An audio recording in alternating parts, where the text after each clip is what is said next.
Okay, gender roles exist in China.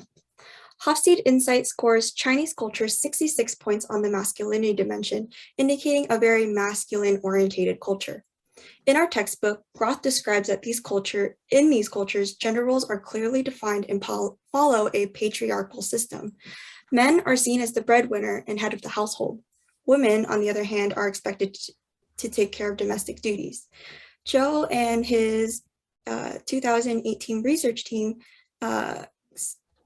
created an article called Gender Role Attitudes, Awareness and Experience of Non-Consensual Sex Among University Students in Shanghai, said that Chinese people have strict doctrines contributing to the idea of unequal gender roles.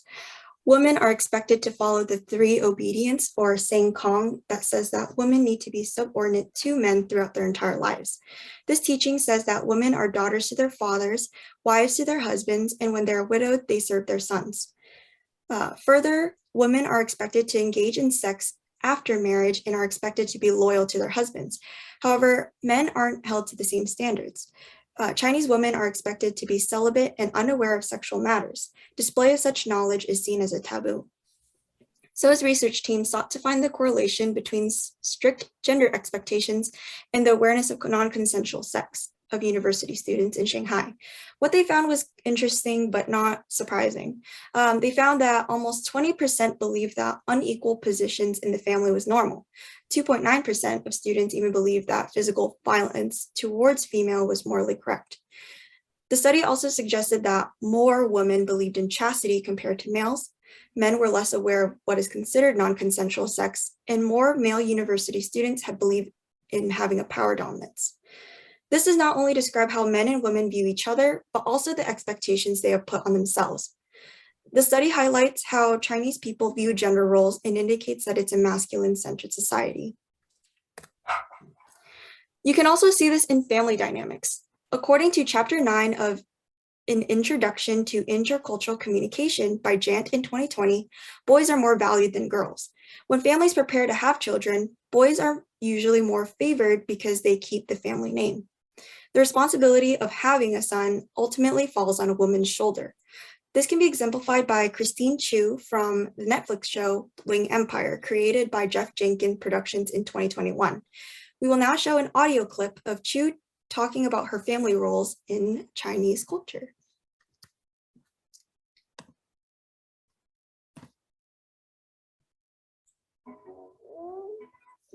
My husband, Dr. Chu, he is 24th generation direct descent of the Song Dynasty.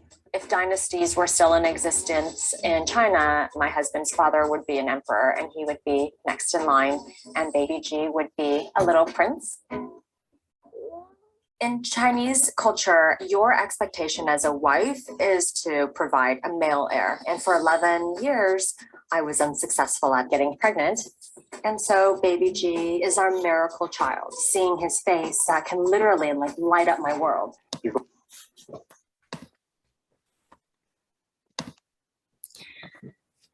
In her article, Bling Empire's Christine Chiu, I hope my husband's family won't see the show, Jackson 2021 says that Gay's family is very traditional with topics such as marriage and children. Chiu described that she struggled with infertility and was neglected by her husband's family until her son was born 11 years later. His family did not blame Dr. Chiu, though it was his fault that they had infertility issues. Further, Jant suggests that, quote, 69% of women were active in China's labor force compared to 83% of men. However, women earned 36% less than men for doing the same work. Also, women make up 10% of leadership roles in companies and only 25% in government roles, end quote. This shows how defined gender roles play a huge part in people's lives.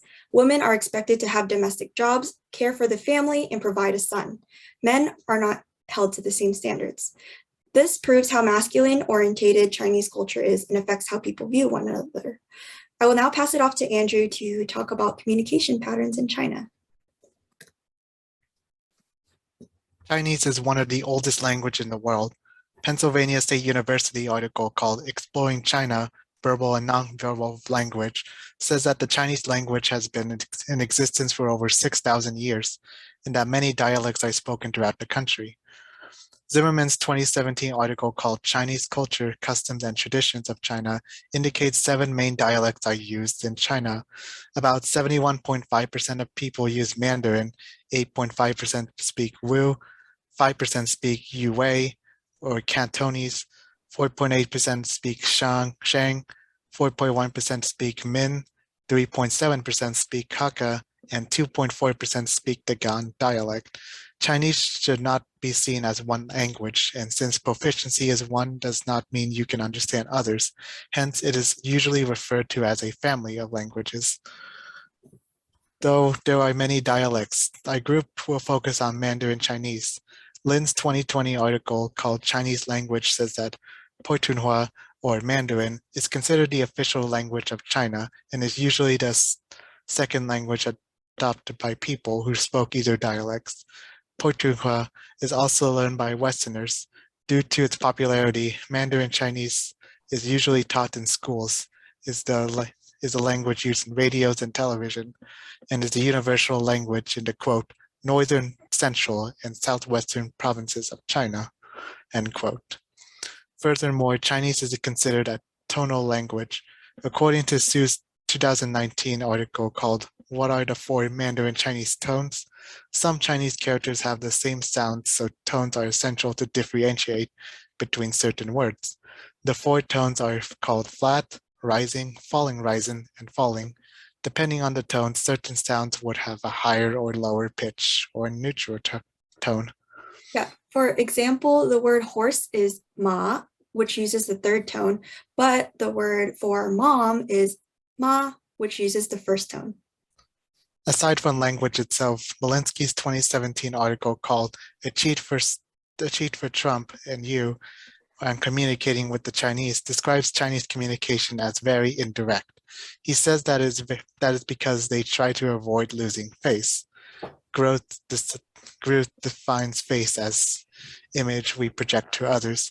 Putting someone in the spotlight is usually avoided since it makes the other party feel uncomfortable and brings shame to the person who caused this feeling. Malinsky also explains how Chinese communication patterns are more modest and self-deprecating.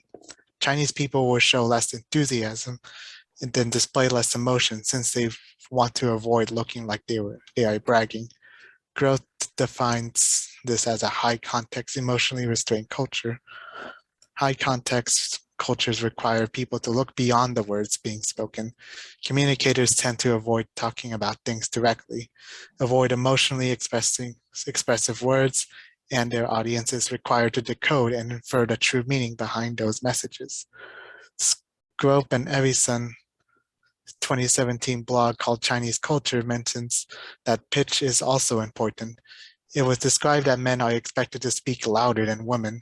When a woman speaks in a very loud tone, she is considered impolite.